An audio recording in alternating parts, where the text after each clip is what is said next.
We're here tonight as the House Energy Action Team to discuss the numerous economic, national security, and environmental benefits of the American energy renaissance. The HEAT team will never be supportive of policies that increase electricity prices for consumers, favor foreign-based production over domestic, and deter the development and construction of energy infrastructure. Due to policies that incentivize private investment and production, the United States has become the global leader in natural gas and oil producing as well as refining. This has given us the ability to export energy to our friends, allies, and countries who want to import U.S. energy. Energy Secretary Rick Perry recently said that the United States is not just exporting energy, we're exporting freedom. I couldn't agree more. There is no national security without energy security. We understand that in the House Energy Action Team. And if you'll look at this graph, in 2018, U.S. crude oil production exceeded 11 million barrels per day, surpassing Russia as the world's largest crude oil producer. The U.S. produced 12.16 million barrels per day of crude in April of 2019. I was just out in North Dakota in the Bakken, and I am amazed at the production going on in that little corner of the world. I say little, but the Bakken is huge. It's a tremendous resource for the nation. In fact, we're producing more oil and natural gas in the Bakken in North Dakota, Montana, than they are in the country of Venezuela, known for its natural resources, known for its oil production.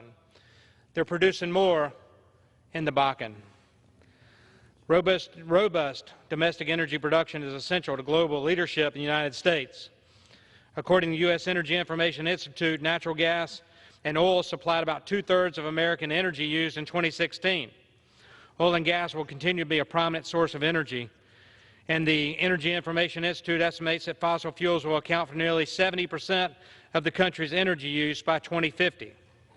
The goal should not be to produce, develop, or make fossil fuels available cleaner through private sector innovation, not regulation. That should be the goal.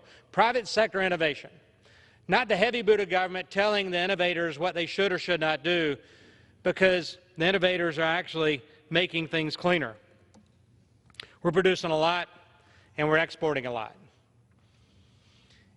One thing I'll applaud President Trump for doing is challenging Chancellor Merkel in Germany to lessen their dependence on a foreign source of energy.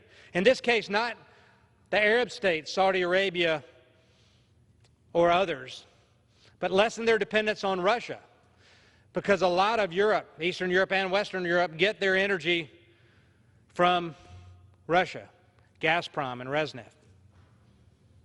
Those support Vladimir Putin. By lessening Europe's dependence on Russia for the energy, then Russia is no longer an influencer. They can't turn the spigot on and off and influence political policy in Europe. But Europe still has to meet their energy needs. They can do that looking west to the United States through our export of LNG, natural gas, liquefied, put on ships and sent to Europe, offloaded to provide the natural gas and energy security for our friends and allies overseas, to lessen their dependence on Russia. Exports of U.S. LNG are set to rise 72% this year as compared to 2018. Russia is just a gas station masquerading as a country, but they're providing that natural gas to Europe. And they use their levers of influence of turning that spigot on and off to affect policy, not only in Eastern Europe, but in Western Europe. And those policies and those pipelines continue to be built and provide that natural gas. We need to provide that from this country. We have an abundance.